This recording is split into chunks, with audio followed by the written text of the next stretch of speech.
अस्सलाम वालेकुम and a very warm welcome. Happy Friday to all of you. मैं हूं सिद्रा इकबाल। पूरा हफ्ता गुजर गया और वो वक्त जिसका था इंतज़ार, यानी वीकेंड आने वाला है। आई एम श्योर आपने वीकेंड के लिए बहुत सारी चीज़ें प्लान की होंगी और मैं उम्मीद करती हूँ कि ये सारे प्लान्स आउटिंग के, फ़न के आपके लिए बहुत ही एक्साइटिंग हो। लेकिन कहा जाता है कि nobody needs a vacation more than a person जो अभी अभी वेकेशन से वापस आया हो। थोड़े दिन तो आप उसी खुमार में होते हैं कि यार क्या कितनी ज़बरदस्त एक वक्त कितनी तेज़ी से गुजरा है, एक हफ्ते की छुट्टी मनाई थी, क्या खाने थे, किसी बात की फ़िक्र नहीं थी। जो रोज़मर्रा की ज़िंदगी से आपको ब्रेक मिलता है आप उसको एंजॉय करते हैं। लेकिन मेरे कुछ दोस्त ऐसे भी हैं जो ब्रेक को या सैर को जब प्लान कर रहे होते हैं तो प्लानिंग में ही थक रहे होते हैं। उनको लगता है अगर बच्चों के साथ सफ़र करना है तो उसके में कुछ प्रॉब्लम ना हो जाए, वो बच्चे कितना तंग करेंगे, कितना सामान रखना चाहिए, पैकिंग कैसे होगी, लंबी फ़्लाइट है तो उसमें बच्चे तंग करेंगे। I think that really takes a toll on them. और कभी कभार आप ऐसी जगह पे पहुंच जाते हैं जहां के कस्टम से आप नावाकिफ़ होते हैं या आपके लिए वो मौसम इतना साजगार नहीं होता। आप सोच के तो गए होते हैं भाई अच्छी सी ठंड हो तो कितना मज़ा है, लेकिन पूरा ही वक्त वहाँ पे होने वक्त आप बारिश को एक्सपीरियंस करते रहें तो सैरो तफरी ना हो पाए या बहुत बोर हो। I think it is really important कि हम आज में खुश रहना सीखें। कई लोग अपनी खुशी को मशरूत कर लेते हैं इस बात से कि जब हम वहाँ पहुँचेंगे तब खुश होंगे, और यकीन कीजिए ऐसे लोगों की वेकेशन भी ख़राब हो जाती है। लेकिन आज आपको बताएंगे एक नए कॉन्सेप्ट के बारे में, वो है जी स्टेकेशन। स्टेकेशन से मुराद है कि आप अपनी थोड़ा सा ब्रेक भी इंजॉय करना चाहते हैं, रियल लाइफ से थोड़ा सा डिफरेंट भी होना चाहिए। जो आपकी रोज़मर्रा की मसरूफियात हैं, जो आपके ड्यूटीज़ वगैरह हैं, उनसे आप अलग भी हों, लेकिन उसके अंदर जो एडेड ख़र्चा होता है कहीं जाने का वो ना हो।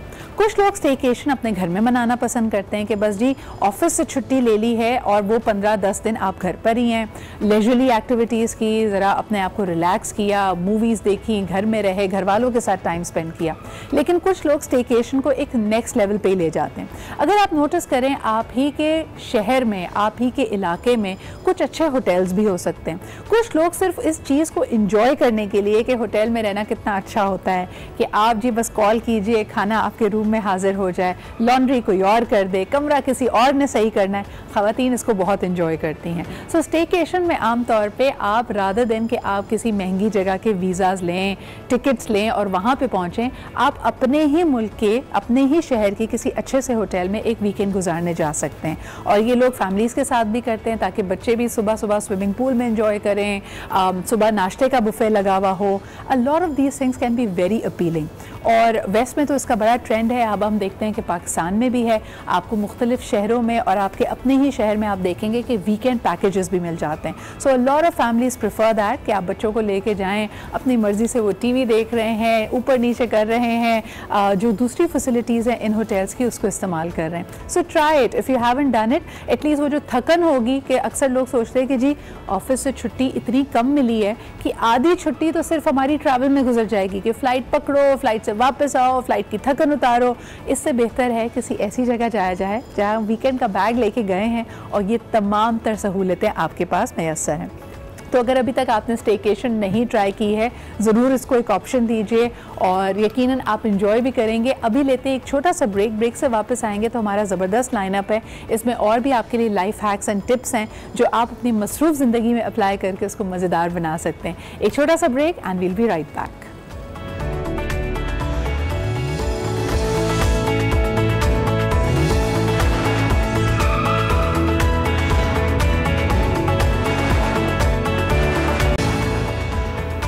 Welcome back after the break. और यकीनन जैसे मैंने आपको प्रॉमिस किया था कि बहुत सारे सवालात, क्वेश्चंस, कमेंट्स और ट्विटर पे ख़ास तौर पे आपके कमेंट्स आते हैं अबाउट न्यूट्रिशन।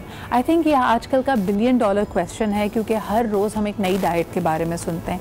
बहुत सारी ख़वातीन चाह रही हैं क्योंकि अब शादी सीज़न शुरू होने वाला है, समर्स के बाद आप जाहिर सी बात है यू स्टार्ट प्लानिंग कि अगर कोई घर का इवेंट आपका 3 या 4 महीने बाद है, you want to lose weight, you want to look good, और उसके लिए जो नित नए फ़ैट डाइट्स हैं उनको हम आजमाते भी हैं, थोड़ा बहुत उनका असर भी होता है, लेकिन फिर वो फॉल फ्लैट कर जाती है। और फिर सबसे बड़ी बात ये है कि जो मौसमी चीज़ें, जैसे आज फलों का सरदार, फलों का बादशाह मैंगो आया हुआ है, जिसकी तरफ देखने से भी ऐसा लगता है कि हमारा वज़न बढ़ जाता है, तो उसको रेजिस्ट कैसे करें? क्या हम अपनी डाइट से इन चीज़ों को बिल्कुल निकाल दें?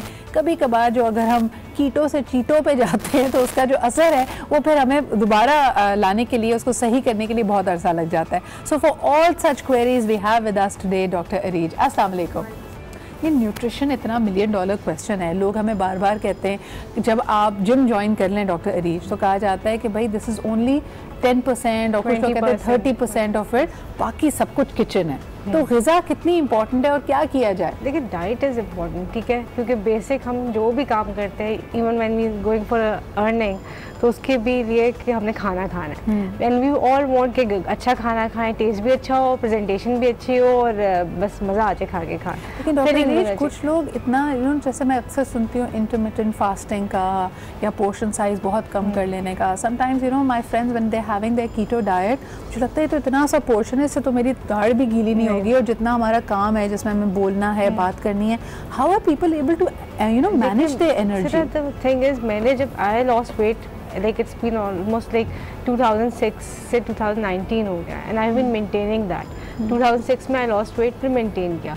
तो थिंग बस कि मैंने कोई डाइट इस तरह की नहीं फॉलो की कि एलिमेंट निकाल दूँ, ये एलिमेंट भी निकाल दूँ। It should be always a balance diet, ताकि आप उसको लाइफ लॉन्ग कंटिन्यू भी करें, तो आपको डिप्राइव फील ना हो कि यार ये मैं नहीं खा सकती है। अभी जैसे आम की बात आप कर रहे थे, तो मैं तो खाती हूँ आम, मैं अपने क्लाइंट्स को भी खिलाती हूँ आम, और वो बड़े हैरान होते हैं कि आप आम खिला रही हैं हमें। अच्छा, एक जो चीज़ हमने अक्सर ऑनलाइन पढ़ी है, स्टार्वेशन मोड, कि अगर आप बॉडी को फाके की मोड में ले जाएंगे तब तो वो और पानी नहीं खाना, वो यानी अपना वेट लूज नहीं करती, वो समझती है। स्टार्वेशन मोड जो है वो आप स्ट्रेस में डाल रहे हैं, एंड एनीथिंग जिसमें स्ट्रेस का हो, चाहे वो इमोशनल स्ट्रेस हो, फिजिकल स्ट्रेस हो, आप उसमें वेट नहीं लूज करते। You start actually storing fat, because fat हमारा जो है ना वो है कंफर्ट जोन की तरह, हमारे सर्वाइवल के लिए सर्वाइवल है ना। फैट जब स्टोर होगा तो माई बॉडी विल गिव एक अच्छा फीलिंग आ रही है, and you start going in that mode, तो आपका फैट कभी नहीं बर्न होगा। फैट तब बर्न होता है जब आपके अंदर इतनी कैलोरी हो, you just only need glucose, उसको कन्वर्ट करता है फैट और ग्लूकोज भरता है। तो आप कार्ब का पोर्शन कम कर सकते हैं, बट एलिमिनेट नहीं कर सकते। अच्छा, जब कार्ब का पोर्शन कम करते हैं, मिसाल के तौर पे अगर आप बहुत हाई इंटेंसिटी वर्कआउट भी कर रहे हैं, उस वर्कआउट की भी आप में हिम्मत नहीं होती अगर आपने कार्ब्स नहीं लिए हुए।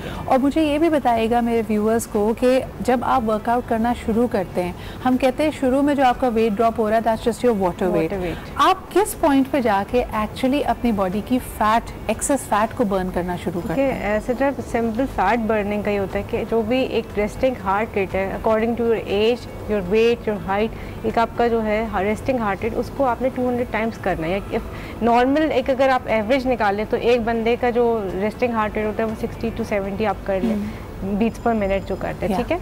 उसमें अगर आप ऐड करेंगे तो 120 to 130। अच्छा, ये जब आपने हार्ट रेट अचीव कर लिया, इट शुड नॉट बी कि अचीव किया और बस ख़त्म कर दिया। इट शुड बी लाइक आप उसको सस्टेन करेंगे फॉर 15-20 मिनट्स, तो आपका फैट बर्निंग प्रोसेस स्टार्ट होगा। और आमतौर पे कहते हैं कम से कम 20 या 25 मिनट की एक्टिविटी के बाद आप उस फेज में जाते हैं। ज़रूरी नहीं कि इफ यू लाइक आप जैसे, क्योंकि मेजॉरिटी आप देखेंगे घर की ख़वातीन कहती हैं हम तो सारा दिन घर का काम करते हैं, लेकिन हम तो फिर भी वजन नहीं, because you not achieving that heart rate, fat उसमें बर्न नहीं होगा। सही। आपकी स्वेटिंग हो जाएगी, वाटर वेट चला जाएगा, मसल वेस्टिंग हो जाएगी, थकन भी महसूस करेंगे, लेकिन आपकी वो जो एक्सर्शन और एक्सरसाइज में जो फ़र्क है वो अपनी जगह है। अच्छा, एक और सवाल हमारे पास बड़ा रेगुलरली आता है, और इसको समझने की जो साइंस है हम उसके लिए बढ़ते हैं डॉक्टर अरीज की तरफ। डॉक्टर अरीज, ये जो कहा जाता है कि अगर मैं कार्डियो के बजाय स्ट्रेंथ ट्रेनिंग करूँ, यानी वेट्स के साथ, एक तो ख़वातीन समझती हैं कि अगर जी मैंने वेट्स इस्तेमाल किए, मेरी मसल स्ट्रेंथ, हालांकि फिटनेस ट्रेनर बेचारा कह के थक जाता है, इससे आपका मसल स्ट्रॉन्ग होगा, यू नीड मसल। जब आपकी एज बढ़ती है आपकी बॉडी फैट चढ़ाने लग जाती है और मसल खत्म हो जाता है। तो उसके बावजूद भी खवातीन समझती नहीं जी वो तो बहुत कोई बाइसेप्स और ट्राइसेप्स बन जाएंगे, मुझे वेट्स नहीं करना। लेकिन the good thing that I have read is कि अगर आप स्ट्रेंथ ट्रेनिंग करते हैं तो आपका रेस्टिंग हार्ट रेट भी हाई रहता है और आपकी बॉडी वही फैट बर्निंग स्टेज में रहती है। इस पर थोड़ी सी देखिए, कार्डियो जो है ना वो होता है क्विक अचीव करता है आपका, ठीक है, बहुत जल्दी रिजल्ट्स आते हैं उसमें कि आप एकदम से you start running and you build up your heart rate. Strength training में जो है ना आप slowly you build that, and when you do something slowly तो वो ज़्यादा देर तक रहती है, जैसे ठीक है। तो दैट इज़ लाइक आप अपना नेचुरल हार्ट रेट अपना जो आपने यहाँ पे अगर आपका है तो you will making it this, your resting heart rate is increase. अच्छा, मसल जहाँ तक बिल्डिंग की बात है तो होता क्या है कि मसल हाइपरट्रॉफी होती है, मसल साइज में इंक्रीज करता है विच यूर एक्चुअली बिल्डिंग। उसके साथ protein diet and strength training, आप वेट्स लिफ्ट करेंगे और साथ प्रोटीन डाइट लेंगे तो मसल बिल्ड होगा। अगर आपका जो ट्रेनर है वो आपको गाइड नहीं कर रहा तो वो तो फिर हो जाएगा कि अगर लड़कियों के वो जैसे डोले कहते हैं बन जाते हैं या मसल लेकिन आप ये समझती इसमें एक राय ये भी पाई जाती है कि men are able to build that kind of muscle because उनकी बॉडी में टेस्टोस्टेरोन बहुत ज़्यादा होता है। अगर खवातीन की तो एबिलिटी ही नहीं है, बिल्ड नहीं होती। लेकिन आप देखो मेजॉरिटी जो आ रही होती है फीमेल जिनका वेट का इशू होता है ना, विच आर लाइक ऑप्टिंग किसकी तरफ जाए, उनके हार्मोनल इश्यूज भी होते हैं। हाँ। तो देर लाइक वो उनके आप मेरे पास आते हैं क्लाइंट्स जो कहते हैं कि हमने ट्रेनिंग स्टार्ट की और मसल तो भरना शुरू हो गया, स्केल पे भी मसल वेट आना शुरू हो जाता है, the fat is still there क्योंकि फैट बर्निंग नहीं हो रही होती। तो वो फिर उसकी वजह से they are very confuse Pakistan में स्पेशली बिकॉज गुड ट्रेनर्स अब आ गया है ट्रेंड थोड़ा सा, लेकिन बहुत कम है। कोई गाइड नहीं कर रहा होता कि आपने कितने वेट्स उठाने हैं, स्टार्टिंग आपका कितना होना चाहिए, what should be like changing, कितना देर आपने करना है, देयर इज नो गाइडेंस। जब अच्छा, एक चीज़ जो आपके बात से मेरे जहन में आ रही है कि एक तो प्रॉपर गाइडेंस की बहुत ज़रूरत है, साथ साथ जब हम फैट्स की बात करते हैं उसमें एक बहुत कॉमन फैट जिसके बारे में बात की जा रही है वो है detoxing as well as juicing. अब आप ये देखिए कि बॉडी का ऑलरेडी एक फंक्शन है कि वो आपका लिवर, आपकी किडनीज, आपकी बॉडी को डिटॉक्स करता है, यानी जो बेहतरीन ग़िज़ा होती है लिवर उसको इस्तेमाल करता है, जो वेस्टेज होता है किडनीज आपकी बॉडी से निकाल देती हैं। लेकिन फिर भी हम अपनी बॉडी को जब एक एक्सर्शन के साथ, एक बाकायदा प्लान के साथ डिटॉक्स पे डालते हैं तो क्या होता है, ये हम डॉक्टर अरीज से जानेंगे। लेकिन पहले जो ये नेचुरल फंक्शन है कि लिवर आपकी बॉडी को डिटॉक्स कैसे करता है, उसके बारे में हमारे पास एक रिपोर्ट है। Let's take a look at that. जिगर को डिटॉक्स कैसे करें? निज़ाम हाजमा का मरकजी किरदार जिगर हमारे बदन का एक अहम तरीन उज़ू है, लेकिन हम उसे खास अहमियत ना देते हुए नजरअंदाज कर देते हैं क्योंकि जिगर हर वक्त जिस्म की सफाई सुथराई पर मामूर रहता है, इसलिए इसे भी साफ सुथरा और सेहतमंद रखना जरूरी है। बल्कि जिगर को सेहतमंद रखने वाली ग़िज़ाओं का इस्तेमाल करना होगा जिसमें चुकंदर सर फहरिस्त है। कुदरत का ये तोहफा ग़िज़ाइयत और डिटॉक्स अज्जा से मालामाल है। विटामिन सी की वजह से बेहतरीन एंटीऑक्सीडेंट का हामिल चुकंदर खून खालिस और साफ बनाता है। जी जनाब, पहले हम चुकंदर खाते थे चुकंदर खाने के लिए, लेकिन क्या अब ये सोच कर खाना चाहिए कि हम अपने लिवर को डिटॉक्स कर रहे हैं? That is the key question. Doctor Areej, ये जो हम मुख्तलिफ़ किस्म के सोल्यूशंस, दवाइयाँ, सप्लीमेंट्स ले रहे हैं thinking that is detoxing our body, इसके बारे में आपकी क्या राय है? मैं डिटॉक्स कराती हूँ, मैं खुद भी पेशेंट्स को एडवाइस करती हूँ, ठीक है, बट दैट इज़ उनको इस साथ बता के कि ये आपका वेट लॉस या वेट गेन या इससे कुछ नहीं होगा, it is only going to improve your gut function, ठीक है। जहाँ तक लिवर के डिटॉक्स के, लिवर इज़ ऑलवेज फंक्शनिंग, और जब आप कोई भी डाइट करते हो तो उसका इफेक्ट डायरेक्ट लिवर पे आता है, तो हम LFT ज़रूर चेक करते हैं इसी वजह से। तो अगर आप जितने जी वेजिटेबल्स चुकंदर की बात की, इसके अलावा जितने भी, जैसे आम की हम बात करेंगे, it is also very rich source of vitamin C. जितने भी फ्रूट्स हैं नेचुरली, स्पेशली चेरीज़ हैं, स्ट्रॉबेरीज़ हैं, जो बेरीज़ के फॉर्म में आते हैं, दे आर एंटीऑक्सीडेंट्स से रिच होते हैं, दे आर ऑलवेज गुड। अगर आप अपनी डाइट में ये रखोगे, क्योंकि जब आप अच्छी नेचुरल डाइट खाते हो तो your liver is always doing your detox और आपको कोई एक्स्ट्रा चीज़ लेने की ज़रूरत है। हाँ, अगर ये जो अब आजकल एक वो आ गया खीरा डाल के पी लें, तो it's not going to help, because आप जो चीज़ें डिटॉक्स वाटर हम बनाते हैं जिसमें कहते हैं कि जी वजन अगर कम करना है, खीरा डाल लें, पुदीना डाल लें, लेमन डाल लें, जिंजर डाल लें। Thing is not for everyone. आपको पता नहीं है कि आपकी बॉडी की रिक्वायरमेंट क्या है। इफ़ आई एडवाइस समबडी कि आप ये खा रहे हैं, फॉर एग्जांपल फ्रूट सिर्फ देती हूँ किसी को, और समबडी इज़ नॉट, उनकी इंसुलिन ज़्यादा है तो वो फ्रूट डाइट भी नहीं कर सकते। Even too much food is bad for your health, तो even too much meat is bad for your health. तो आप किस तरह आप कह सकते हैं कि सिर्फ खीरे का पानी पीते रहें तो आप सही हो जाएंगे? तो देख, it's like you have to understand, उसके लिए एक्सपर्ट्स बैठे होते हैं, आप किसी भी एक्सपर्ट के पास जाएं वो आप करेगा। And always go for a balance diet, किसी एक चीज़ पे फोकस करके कि यार मैं सुबह उठ के जीरे का पानी पी लूँगी तो मैं पतली हो जाऊँगी, ऐसा कुछ नहीं होता। You have to actually follow a proper diet plan, और जिसमें सारे कॉम्पोनेंट्स हों, प्रोटीन भी हो, फैट भी हो, कार्ब्स भी हो। अच्छा, एक बड़ा ही इंपॉर्टेंट सवाल डॉक्टर अरीज, लोग कहते हैं नींद ना पूरा होने से क्या होता है? कुछ लोग कहते हैं नींद ना पूरे होने से आपका वज़न बढ़ना शुरू हो जाता है, लेकिन अगर हम अपनी कॉलेज लाइफ या टीनेज लाइफ में देखें, जब हमारे एग्ज़ाम्स आते थे और हम रात रात भर जाग रहे हैं, या घर में कोई शादी या कोई ऐसी तकरीब है कि पूरी पूरी रात रत जगे हो रहे हैं, तब तो हमारा वज़न गिरता था। आज ये क्या हो गया है कि अगर नींद पूरी ना हो तो वजन बढ़ने लग जाता है? देखिए age factor is always there, ठीक है। उसके अलावा जब नींद पूरी नहीं होती है एंड आपकी बॉडी जो बेसिकली हमारा जो नेचुरल एक क्लॉक होता है उसमें हार्मोन्स डिक्रीट होते हैं, ठीक है। फिर आप रात को जल्दी सोते हैं, सुबह जल्दी उठते, दैट्स द पीक टाइम, ठीक है। कॉर्टिसोल होगा आपका, थायराइड होगा, that is the peak time जब रिलीज होगा और आपका उस वक्त स्टार्ट हो जाएगा fat burning process. If you eat at that time आपका नाश्ता भी बर्न हो जाएगा, दोपहर का खाना भी, और रात को जल्दी सोने पे। कॉलेज लाइफ में होता है उस वक्त अगर आप शादी में तो एंजॉय करेंगे, नॉट स्ट्रेसिंग आउट एक्चुअली। अब बड़े होकर क्या होता है, we have so many responsibilities जिसमें हमारा स्ट्रेस लेवल वैसे ही बहुत ज़्यादा हुआ है। और कॉर्टिसोल अगर मुझे लगता है जैसे आप चेक कराएं ज़्यादातर तो कॉर्टिसोल भी बिल्कुल ना अपर लिमिट पे ही आता है ज़्यादातर। अच्छा, कॉर्टिसोल वो आपका हार्मोन है या बॉडी की वो सिक्रीशन है जो आपको डेंजर टाइम्स में बॉडी रिलीज करती है, यानी अगर आपको बड़ा गुस्सा या सर्वाइवल के लिए आपकी आ रही होती है। वो डी स्ट्रेसिंग हार्मोन है, लेकिन वो जब ज़्यादा हो जाता है तो उसके फिर साइड इफेक्ट्स आ जाते हैं। That is the same reason कि जब कॉर्टिसोल ज़्यादा होता है तो फैट, क्योंकि फैट हमें एक, मैं जैसे सिंपल वर्ड्स में कहती हूँ, हमारी कंफर्ट है, तो फैट भरना शुरू हो जाता है। अच्छा, एज रिलेटेड जो हम कहते हैं कि हमारा मेटाबॉलिज्म स्लो होता जा रहा है, उसको चुस्त रखने के लिए, एक्टिव रखने के लिए हम क्या कर सकते हैं? एक तो ये कि एक्टिव लाइफ स्टाइल आपका होना चाहिए, ठीक है। आपको काउच पोटैटो बन के नहीं रहना चाहिए, नींद पूरी होनी चाहिए। आपकी डाइट हमेशा, देखिए एक वीक में I think weekly once dining out is all right, लेकिन अगर आप डेली बेसिस पे बाहर खाना खा रहे हैं तो एक बाहर की मील उस जो है वो आपकी 500 to 600 कैलोरीज एक्स्ट्रा ऐड कर देती है, चाहे आप कितनी भी हेल्दी चॉइसेस कर लें। और घर के खाने में आप अगर नॉर्मल सालन रोटी भी खा रहे हैं तो you not taking that much calories, तो आपका जो है ऑटोमेटिकली। लेकिन कई खवातीन का फिर ये सवाल होगा कि वजन बड़ा ही घर के खाने से है। कुछ लोगों का यानी वो अगर डाइनिंग आउट नहीं भी करते लेकिन पोर्शन साइज बहुत खराब होता है। आप पता है ना, जैसे कुछ घराने हैं जहाँ पे अफराद कम होते हैं लेकिन हम कहते हैं कि भाई उनका पोर्शन साइज ज्यादा है, पूरी देगची भर के उनके माशाल्लाह खाना बनता है। कॉन्सेप्ट जो मेरे पास जो मदर्स आती है ना, कि हमने तो सिर्फ 1 चम्मच चावल खाया, 1 टेबलस्पून जो आप चावल का खा रहे हो उसमें भी अच्छी खासी कैलोरीज हैं, उससे बेहतर है कि आप एक आड़ू या सेब खा लें, because they are good calories and they are bad calories, ठीक है। अगर आप गुड कैलोरीज पे फोकस करेंगे ना तो आपका वेट नहीं बढ़ेगा।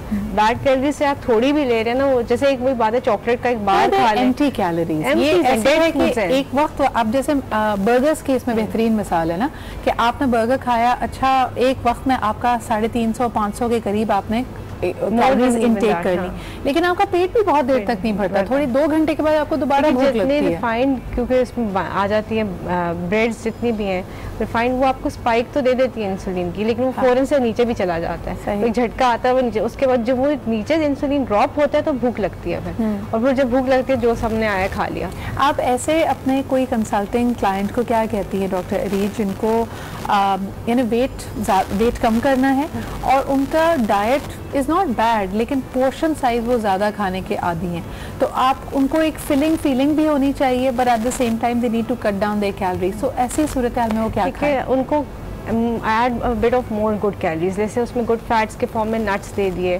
बीन्स ऐड कर दिए, जो फाइबर भी हो गया है, थोड़ा सा प्रोटीन पोर्शन भी आ गया, सैलेड्स बहुत सारे, ग्रीन्स बहुत ऐड कर दिए, ये चीज़ें ऐड करके एग वाइट्स आप एडवाइस कर सकते हो जिसमें फिलिंग हो जाती है, मशरूम्स हैं, देन गुड फैट्स के बहुत रॉ एक नया कॉन्सेप्ट लोग कहते हैं कि ग्रीन्स आप ऐड करें, खाना शुरू गाजर ऐड करें, गाजर ऐड कर लें, खीरे हो, कोई भी आपकी सैलेड जिस तरह की हो, लेकिन अब तो हम सैलेड में तो सैलेड से ज़्यादा कैलोरीज की उसकी ड्रेसिंग डाल लेते हैं, मेयोनीज होनी चाहिए, बाकी कुछ होना चाहिए। अच्छा से ड्रेसिंग सिंपल नींबू डाल लें, चाट मसाला या नमक डाल लें, इट्स लाइक बहुत अच्छा सा फ्लेवर आ जाता है। या अगर आपको थोड़ा सा वो जैसे कहते हैं ना तर चाहिए तो 1 टेबलस्पून आपका olive oil great for that. Thank you so much doctor Areej for being here with अस। अब चलते हैं हम आगे, एक छोटा सा ब्रेक लेंगे, ब्रेक से जैसे ही वापस आएंगे तो हम मिलो पाकिस्तान में आज आपकी मुलाकात कराएंगे एक यंग पाकिस्तानी से जो कि हैं डायना अवार्ड रेसिपिएंट भी। हमारे साथ रहिए और देखते रहिए आज पाकिस्तान।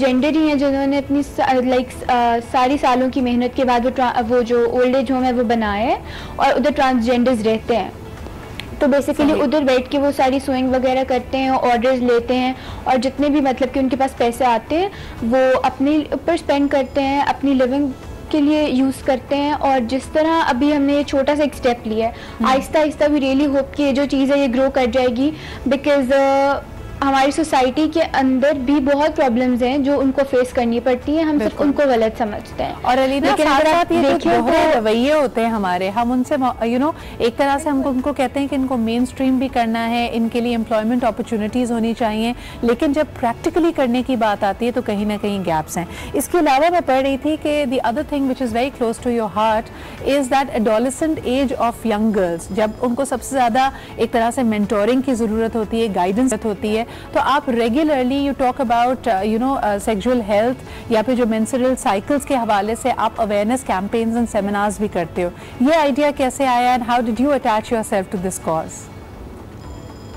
बेसिकली ये जो चीज़ है वो सिर्फ यंग गर्ल्स के लिए नहीं है, it's also for women, because many women during their pregnancies they lose their kids, और अदरवाइज़ उनको खुद इस तरह की कुछ डिजीज़ हो जाती हैं जिनका उसके पास कोई हल नहीं होता, वो डॉक्टर्स पे नहीं जा सकती, उनकी डिलीवरी में इश्यूज़ आते हैं जिस वजह से उनके बेबीज़ हैं वो खुद इस वजह से इफ़ेक्ट होती हैं, और इस तरह से हमारे रूरल एरियाज़ में बहुत ज़्यादा डेथ्स हो रही हैं। तो इन चीज़ों के ऊपर हम काम करते हैं जिसके अंदर उनको इन सब चीज़ों के बारे में भी एजुकेशन मिलती है, और उनको फ्री सैनिटरी नैपकिन्स और अब मिलते हैं हमसे पर मंथ, और अब हम फ्री चेकअप्स भी कर रहे हैं और सेक्शुअल असॉल्ट के ऊपर भी सेमिनार्स कर रहे हैं। आई think that is very important Alina, क्योंकि ख़ास तौर पे अभी हाल ही में वर्ल्ड मेंस्ट्रुएशन डे जब मनाया गया तो मुझे लगा कि हमने काफ़ी हम डिस्ट्रैक्ट हो जाते हैं इश्यूज़ के बारे में। अभी भी क्योंकि आपने ये बात शुरू की है, हम अपने व्यूअर्स को बताना चाहेंगे कि पाकिस्तान में जो लो इनकम ग्रुप्स हैं वहाँ पे कोई sustainable solution of sanitary napkin ख़वातीन के पास मौजूद नहीं है, जिसकी वजह से हेल्थ इश्यूज़, हाइजीन इश्यूज़ बहुत ज़्यादा होते हैं। यंग गर्ल्स अगर आप देखें, कहा जाता है एक अंदाजे के मुताबिक 25 से 60% लड़कियों की स्कूल जाने की जो शरह है उसमें ड्रॉप आउट रेट्स हो जाते हैं, बिकॉज वहाँ पे फैसिलिटीज़ मौजूद नहीं है।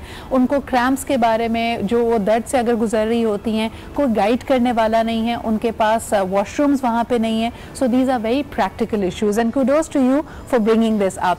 Alina, I truly see you as a community champion. मुझे ये बताइएगा कि I am also told that you are a recipient of the Diana award. इस अवार्ड के बारे में बताइएगा प्लीज़। ये अवार्ड बेसिकली जो प्रिंसेस डायना हैं उनके डेथ के बाद उनके जो दोनों her sons prince William and Prince Harry, they are supporting this organization, and every year like approximately 80 kids from all over the world they are given the Diana award, and it is said to be like the highest award young leader can get. तो ये award मुझे 2019 में मिला, and इसके लिए मुझे nominate किया था एक ओल्ड एज होम ने, और ऑर्फनेज और ओल्ड एज होम चलाती हैं वो, और डॉक्टर हैं, और उन्होंने मैं उनके साथ ओल्ड एज होम और उनके जो ऑर्फनेज है उसको सपोर्ट करती हूँ, और अब हम उनको ऑर्फनेज नया एक सेट कर रहे हैं, तो उन्होंने मुझे इस अवार्ड के लिए नॉमिनेट किया था। और इस अवार्ड के बाद अगर आप ये अवार्ड जीत जाओ तो nominate you for another award themselves, the legacy award. Wonderful. And उसके results and the results are going to get announced by next month for that Inshallah Taala. Congratulations Alina for being a recipient of the Diana Award, and I think it is truly a humble award when it comes to the compassion you have for the community. मेरे ख्याल में माशरे में रवैयों को बदलना और ख़ास तौर पे जो नेगेटिव हमारे एटीट्यूड्स होते हैं वो बहुत ही मुश्किल काम है, लेकिन कतरा कतरा ही समंदर बनता है, एंड ऑफ कोर्स आपकी ये एफर्ट्स रायगा नहीं जाएंगी। Thank you very much for being here with us, और I wish best in all your endeavours, और इंशाल्लाह we'll keep tracking your progress and all the initiatives that you take.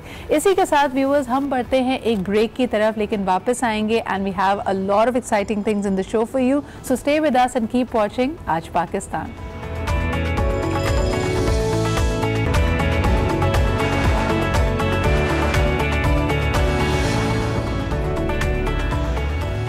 Welcome back after the break. आप देख रहे हैं आज Pakistan. Break पे आने से पहले अक्सर पूछा जाता है are you ready Sidra, are you steady, और जवाब हमेशा ना होता है। आप हमेशा देखें कि कोई बड़ी एक्साइटिंग चीज़ अगर हो जिसके लिए शायद आपने खुद ही बहुत मेहनत की है, बहुत इंतज़ार किया है, लेकिन अगर आपसे पूछा जाए आर यू रेडी, आपका जवाब होता है ना। लेकिन इसी तरह की एक एक्साइटिंग थ्रिलिंग ऑफरिंग अब आने वाली है इन अ सिनेमा नियर यू, क्योंकि आज यानी 19 जुलाई को रिलीज़ होने वाली है Pakistani movie Ready steady No, जिसकी कास्ट से हम आपकी मुलाकात करवाएंगे। लेकिन सबसे पहले दिखाते हैं आपको इसका ज़बरदस्त थ्रिलिंग सा trailer. Let's take a look at that. जी जनाब, रेडी स्टेडी नो का ट्रेलर आपने देखा, दिस इज रिलीजिंग टुडे। और आज हमारे साथ मौजूद है इस फिल्म की कास्ट। हमारे साथ हैं आमना इलियास, आप ही के साथ मौजूद हैं Faisal Saif and of course Zain Afzal, जिनकी ये पहली मूवी है। And last but definitely not the least we have with us मरहूम अहमद बिलाल। किसी जिंदा शख्स को मरहूम कहना, मरहूम कहना बहुत मुश्किल काम होता है। इससे ज़्यादा अच्छा कोई आप नाम नहीं रख सकते थे अपना? ये काफी अच्छा नाम है जी। मरहूम का मतलब है जिस पर रहम किया गया हो। हाँ जी, लेकिन हम जिस तरह से इसको मुखातिब करते हैं वो तो ज़रा मुश्किल हो जाता है ना, उसके लिए तो और ही मुश्किल हो जाता है। वो फिर हमारी अपनी मर्जी है। क्या हाल चाल है आप लोगों के? हम सब ठीक है। Excited for today, आमना क्या कहना?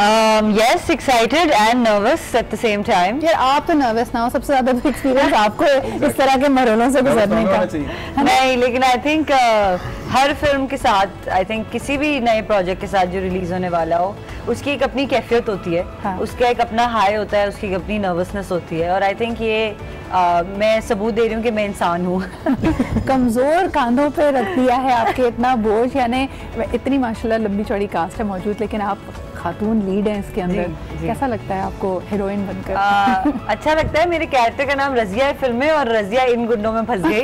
लेकिन शुक्र है कि ये गुंडे गुड लुकिंग है, तो जरा बचत हो गई। आई कैंडी होती रही मेरी सेट पे। गुंडे गुड लोग तो बचत हो जाती है। Politically incorrect statement by Aamna Ilyas. Absolutely.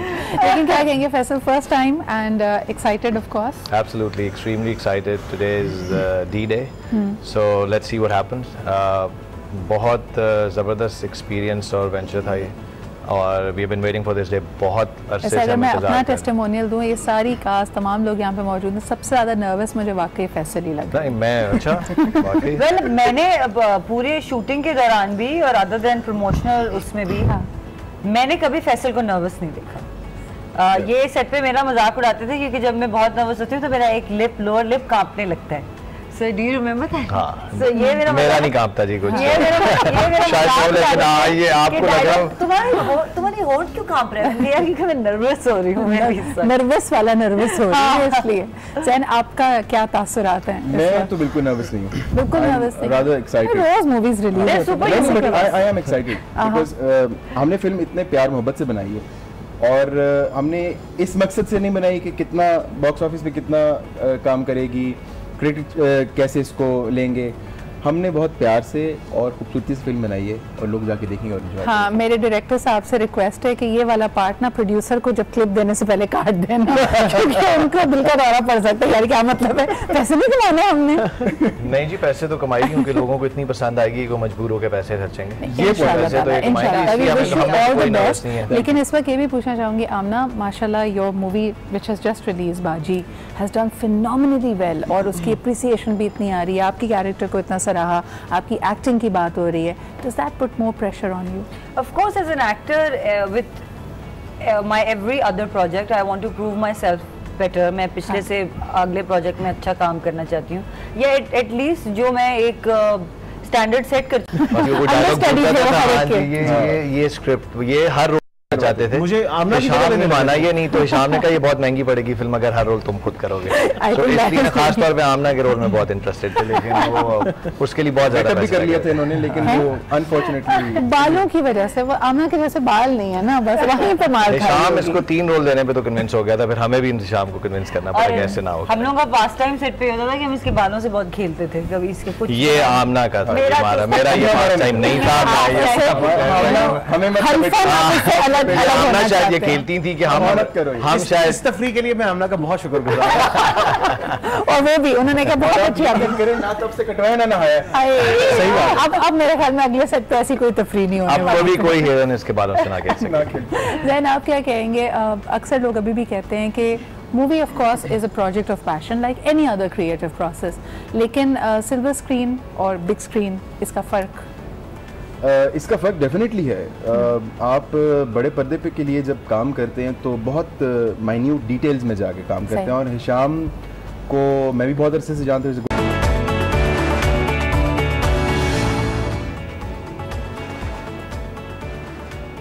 Welcome back. हमारे साथ मौजूद है जी the cast and crew of course of ready steady no, और अब हमें ज्वाइन किया है इसके writer and director Hisham bin Munawwar ने। अस्सलाम वालेकुम हिशाम। एक वही सवाल जो ऑफलाइन किया था, क्या दिल में समाई कि मूवी बनाई?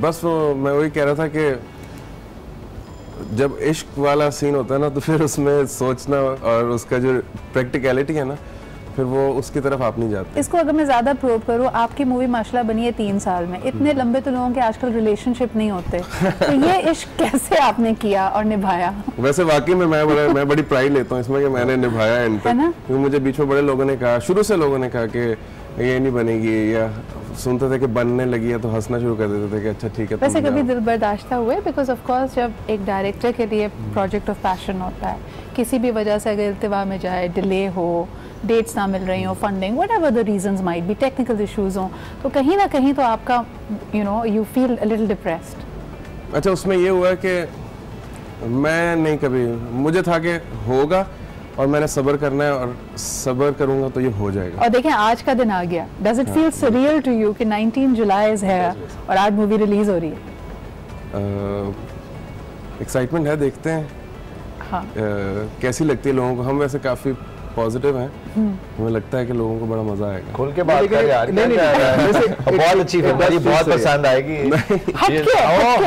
आपको पता हर फिल्म की तरह ये भी हमारे डायरेक्टर साहब जो है बड़े शाय हैं आपस की बात में, और बहुत हम्बल हैं, आपने देखा है, बहुत हम्बल हैं। आप लोगों की 3 साल की संगत का भी कोई फर्क नहीं पड़ा कि वो अभी तक शाय हैं? मैंने तो बहुत कोशिश की इनको चेंज करने की, लेकिन मेरे बस की बात नहीं। अच्छा। मैं वो लफ्ज बोल नहीं सकता हूँ, लेकिन ये अपनी वो राइटिंग में निकालते हैं। नहीं, लेकिन मैं वाकई में इस तरह नहीं है कि मैं कुछ सोच कुछ और रहा हूँ और वो कह नहीं रहा, तो मुझे वाकई लगता है, देखें जब चीज आएगी तो पता चलेगा उसका क्या रिस्पॉन्स होता है। हमने इतनी दफा देख लिया है कि अब उसको जज करना बहुत मुश्किल है। हाँ। ये मुझे श्योरिटी है कि हमारे पास एक बहुत अच्छा स्क्रिप्ट है, लेकिन इसमें एक बड़ी अहम चीज होती है, एक चीज होता है उसको लिखना, फिर एग्जीक्यूट करना, कॉमिक टाइमिंग आपके एक्टर्स की उससे मैच करना। जैन क्या कहेंगे कि when you looked at the script और जिस किस्म के punches and lines and comic timing उसमें थी, what did you think of as an actor? मजा आएगा करने में? हाँ, स्क्रिप्ट का मैं बहुत पहले से हिस्सा था, because Hisham and I studied together. जो बिलीव नहीं रखते, जो लोग खुद इसकी इजाज़त देते हैं, वो लोगों के प्रेशर में आके ऐसा नहीं कर सकते। सो हम कन्फाइंड हैं इस चीज़ में, हम इस सोसाइटी की वजह से हमारे पे इतना प्रेशर है कि हम अपने आप को भी वो रिवील नहीं कर सकते कि जो हम खुद हैं। और ये सिर्फ शादी तक महदूद नहीं है, ये आपकी पूरी लाइफ चलता है। Absolutely. Made be your profession, made be your passion, made be your hobbies, made be your again शादी। तो ये सारी जिंदगी आपके साथ यही लग रहा था कि वो क्या कहेगा, वो क्या देखेंगे, वो क्या सोचेंगे। हमारे खानदान में ऐसा कभी नहीं हुआ। या I think also now it's changing also. अगर हम सिर्फ इसी बात को क्रिटिसाइज ही करते रहें कि ऐसा हो भी रहा है, अब तक हो रहा है, जो कि बहुत गलत बात है, क्योंकि in this day and age ऐसा नहीं होना चाहिए। हर इंसान, मर्द औरत जो भी, वो अपने एक्ट के लिए रिस्पॉन्सिबल है, अपनी चॉइसेस के लिए रिस्पॉन्सिबल है, उसको जो जिंदगी में करना है। लेकिन अब डेफिनेटली माशरा कुछ हद तक चेंज हुआ भी है। एक बड़ा 180 डिग्री शिफ्ट है Zain, because you acted in dramas. हम ड्रामाज में देखते हैं एक बड़ा क्वाय, बड़ा शाय कैरेक्टर खवातीन का दिखाया जाता है। अगर उनको घर वाले शादी के लिए मना कर देते हैं, वो रोने लग जाती हैं, रो पिट के खुश हो जाती हैं। ऑन द अदर हैंड, आपने जो कैरेक्टर प्ले किया Amna, you have shown it to be coming from a very moderate, less privileged background, लेकिन वो लड़की स्टैंड लेती है जी। तो मैं बाकी चाहिए हैं, and we like to believe that in the end everything works out. लेकिन हिशाम, अनफॉर्चुनेटली हमारे ही माशरे में हम देखते हैं कि पसंद की शादी करने वाले लोग जो अगर सेकंड टियर सिटीज़ से हैं या देही इलाकों से हैं, उनके यहाँ वो समाजी, जो इन्होंने बिल्कुल सही कहा कि ज़ंजीरें इतनी सख्त हैं कि वो अगर शादी कर भी लेते हैं, दूसरे शहर में भी आ जाते हैं। We know of people who get hunted down, फिर उन पर या तो उनको अटैक किया जाता है, उनको मार दिया जाता है। आप इस सोशल इशू के बारे में क्या सोचते हैं? मैं तो इसको दर्द महसूस करता हूँ, मैंने तो इसलिए बनाया है। हाँ। मेरे एक बड़े करीबी दोस्त थे, उनके साथ एक इस तरह की चीज़ हो रही थी, मैंने वहीं से ये कहानी उठाई थी। और वही बात है कि आज के माशरे में आज के दिन हो रही है। हाँ। हालांकि हम देख के कह सकते हैं कि यार ये वही मसला है, इस पे तो कब से बातचीत हो रही है, तो भैया वो मसला वहीं का वहीं है, तो बातचीत तो जारी रहेगी। आई होप कि moral brigade doesn't come after it, क्योंकि अक्सर चीज़ों को मैंने ये भी देखा है कि अगर बॉर्डर पार ऐसी मूवी बने, हम बड़ा उसको हंसी खुशी देख लेते हैं, हम कहते हैं जी हमसे दूर है ना, इट्स फाइन। लेकिन हमारे यहाँ फ़ौरन लोग कहने लग जाते हैं ओहो ये क्या दिखा दिया, इससे नई नौजवान नस्ल बिगड़ ना जाए। इस पर मज़ीद बात करेंगे जी एक छोटे से ब्रेक के बाद।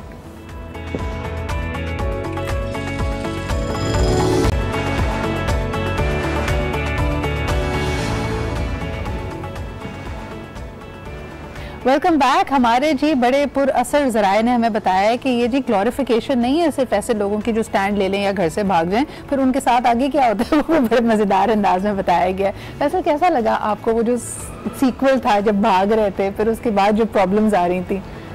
जी बहुत मज़ा आया करने में क्योंकि हमारे डे 1 से जो शूट था उसमें यही दिखाया गया कि हम भाग रहे हैं, क्योंकि भागने वाली चीज़ से ही हमने शुरू किया और ये पूरा प्रोसेस इतना फन था, इतना फन था और इतना मजा आया। और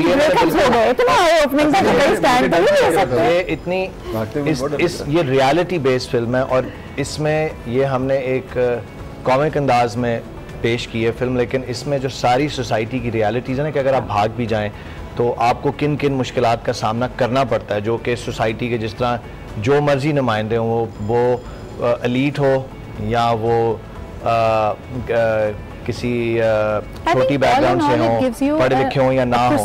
एब्सोल्युटली वो कैसे आपको तंग कर सकते हैं और आप हो सकते हैं। और भागना इतना आसान नहीं क्योंकि आप ये डिसीजन ले लेते हैं इम्पल्सिव होके, वो सही है या नहीं है ये वो ऑडियंस ही हमें बताएगी। लेकिन इतनी खूबसूरती से लिखी गई है फिल्म और इतनी खूबसूरती से बनाई गई कि इतना मजा आएगा आपको ये देखने का कि भागने का दिल जरूर चाहेगा। अच्छा, मुझे लगता है ये फिल्म देखने के बाद जो नौजवान घरों से भागना चाहते हैं वो नहीं भागे। वो कहेंगे भाई जरा प्रैक्टिकल होकर भी सोच लेना चाहिए। मुझे बड़ा डर लगता था। एक तो मैंने वो गेटअप किया हुआ है मौलाना वाला और हम भाग रहे होते थे जब लाहौर की गलियों में और बाइक आगे जा रहा है, कैमरा रिग पे लगा हुआ है और हम पीछे पीछे भाग रहे हैं। तो एक दफा तो फैसल भाई बहुत ही आगे निकल गए। जी जी, वो बाइक पीछे थी उस वक्त, सब पीछे रह गए। मुझे बाइक वाले ने रोक के कहा कि जी वो सब पीछे रह गए। आप भाग गए ना, मतलब उसकी मुझे रजिया को छोड़ दिया ना। मुझे शाम ने ये स्पेसिफिकली कहा था कि आपने ये देख के चलना है कि सब लोग साथ साथ भाग रहे हैं और मैंने बहुत ध्यान किया, लेकिन मैंने ये ध्यान नहीं किया कि वो लोग भाग रहे थे, ये लोग नहीं भाग रहे। एक सही सुपरस्टार की निशानी यही होती है, वो सिर्फ अपने बारे में सोच रहा है, अकेला भाग रहा है। कैमरे की मैं खूबसूरत आ रहा हूँ, पीछे देखा तो हम बहुत पिछली गली में रह गए। कैमरे वाले ने बाइक पे पकड़ा कि बस कर दे, बस कर। आपका टैलेंट बहुत है, हमारा सीन खत्म हो गया, बस अब और ना भागे। मैराथन खत्म हो गई, अब शूटिंग करते हैं। आप क्या कहेंगे ज़ैन? So how can actually the Pakistani dramas learn from the kind of tracks, the kind of storytelling that you experienced in the movies? एक मूवी में तो खुला कैनवस होता है ना, अपने दिल की ख्वाहिश एक्टर भी पूरी कर रहा होता है, डायरेक्टर भी सोचता है कि नहीं ऐसे नहीं ऐसे, this is the big screen. अच्छा, मेरे ख्याल में इसका ओनस ऑडियंसेस पे भी है, बिकॉज ऑडियंसेस जब तक ऐसी चीज़ें पसंद करना नहीं छोड़ेंगी जिसकी आप बात कर रही हैं, और अब फिल्में भी जाके देखते हैं, बॉर्डर पार की आपने बात की, उनकी फिल्में भी देखते हैं, हॉलीवुड की फिल्में भी देखते हैं, बाकी जॉनर्स भी देखते हैं और बाकी सिनेमास भी देखते हैं। तो आई थिंक ऑडियंस भी थोड़ा सा ओनस है। और जो आमना ने बात की कि अब स्क्रिप्टिंग का जो प्रोसेस है वो थोड़ा सा चेंज हो रहा है, जो कि एक बहुत अच्छी बात है, बिकॉज इवन मैंने भी पास में जो और करेंटली जो प्रोजेक्ट कर रहा हूँ वो एक बड़ा फ्रेश स्क्रिप्ट है कि बॉलीवुड सारी मूवीज़ की कामयाबी की वजह उनका म्यूज़िक बनता है, बिकॉज और वो हमारे व्यूअरशिप पैटर्न्स वैसे ही हैं, हमें भी पसंद है अच्छा म्यूज़िक हो, अच्छे डांस नंबर्स हों, सॉन्ग्स हों, पिक्चराइज अच्छे तरीके से हुए हुए हों।